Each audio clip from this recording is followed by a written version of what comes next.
اوہ، تو میرے ان الفاظ کی وجہ سے تم کہہ رہے تھے کہ میں بوڑھا ہو گیا ہوں۔ اگر ایسی بات ہے تو آئی ایم سوری۔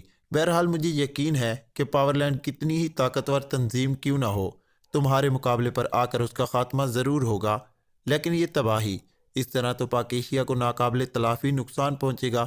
میں اس لیے کہہ رہا تھا، سر سلطان نے معذرت بھرے لہجے میں کہا، میرے خیال میں اب مجھے سامری جادوگر کی شاگردی اختیار کر لینی چاہیے۔ عمران نے اس بار مسکراتے ہوئے کہا، تم پھر مذاق پر اتر آئے؟ سر سلطان نے دوبارہ غصیلے لہجے میں کہا، آپ بات ہی ایسی کرتے ہیں۔ اب میرے پاس کوئی منتر تو نہیں ہے، بس پڑھا اور مجرم لاشوں میں تبدیل ہو جائیں گے۔